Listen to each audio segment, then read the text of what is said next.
Orders and off, 5 furlongs the trip, very fast away. Mr. Jolson on the wide outside, Bashful Brave is being ridden along to keep with him. Winsome Wooster's widest of all. Tino Tear and Miriam showing good pace towards the rails, tucked in behind these the Fed. And Demixki is just last in the red and yellow colours and losing touch at this early stage as they race down towards the bend in the track, which signifies the halfway stage. And it's Tino Tear now out in front from Miriam going with him. On the outside after these, Bashful Brave, then comes Winsome Wooster.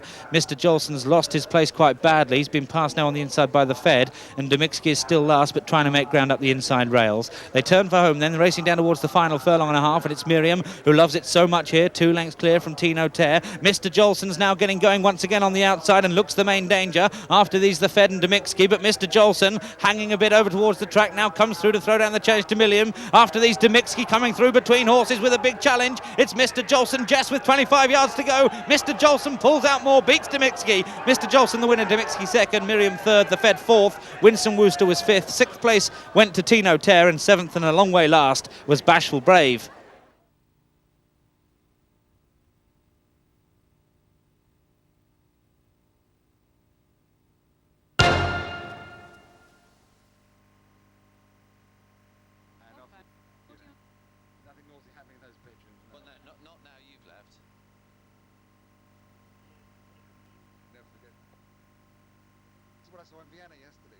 They're certainly hoping that Robert E. Lee doesn't fall asleep in the stalls again. Back to the officers this morning at 12 and 10 to 1 on the course, put in the 6 to 1 joint favourite Robert E. Lee, along with Bold Gate also put in a 6 to 1 with Her Majesty's Whitechapel a 7 to 1 chance, and she had horses placed in this race. Buttress 14 years ago and Optimistic 32 years ago were placed for the Queen. Can she go one better or two better this time with Whitechapel? And the other horse to mention is Cumbrian Rhapsody, number 7, a 14 to 1 chance for Peter Easterby. 18 years ago, he trained the odds on Alverton to win this. And you remember Alverton went on to win the Cheltenham Gold Cup and was killed at Beeches in the National. Alverton won this 18 years ago. Here, they're all hoping that Robert E. Lee, the 6 to 1 chance from 12, the day steamer, doesn't go in the stalls. Well, if it's not going to be Amron, could it be Mr. Jolson? And with me now is the man who is world famous. This is the horse, and interesting, he's got black with a little bit of a white face. He's the greatest emulator of Al Jolson. He's Clive Baldwin. Clive, just put us in the picture. Sing us. Mammy, Mammy, I'd walk a million miles for one of your smiles, my Mammy. That's brilliant. Wait a minute. Oh.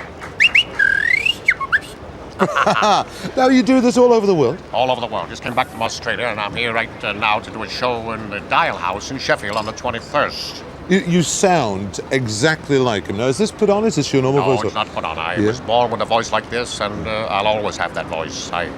If I could do another voice, I'd do Pavarotti. He's famous, you know. Ah, that's true. But Yes. you've appeared all around the world, but you were born here in Yorkshire. I was born in Hull. Yeah. And I was just thinking about being at this race course many years ago with my father selling peaches. And I think I ate many more than we sold, but my father was out for the day. And it's just fabulous. This is really fabulous to think that these horses are running today. Robert E. Lee, Al Jolson's horse. Or is it Jolson's horse? Yeah, Mr. Jolson, Master Jolson. Kills me. How popular is it now? I mean, he's been dead, what, 1950 he died, didn't he? Well, he's still as popular as ever because of two of the people that's still alive. Yeah. And to those that haven't seen him yet, he's a magical influence, like Elvis Presley would tell you if he were alive himself. And Rod Stewart or Tom Jones or any one of those great singers would tell you that he was an influence in their lives. Yeah. Because he had that kind of magic. Do you put the black face on, or the white gloves now or not? Yeah, I do, and I see the horse has got it on too. Yes. And yes, I do it because that's what the people want. They want authenticity. When you have a voice like Jolson, you've got to do the whole thing. Well, just do the whole thing. The horses are going down, so do the whole thing. How would you end the act? Swanee, how I love you, my dear old Swanee. The folks up north will see me no more when I get to that Swanee shore.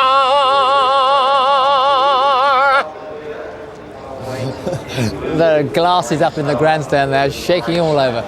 Not since the great Doug Moscrop closed the show at Redgar singing My Way, has the Channel 4 Rockbishop style. Anyway, let's hope Let's hope that Mr. Jolson wins, because that really will give us a send-out. Clive Baldwin there in magnificent voice, and who says that racehorse owners are all a boring, snooty lot, which used to be put around. They're about the most mixed bunch that you can possibly get, and I use that every sense of the word.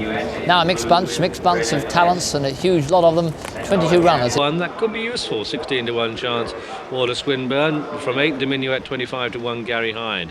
From 5, Princess Oberon, 20 to 1, Mick Fenton claims to 3.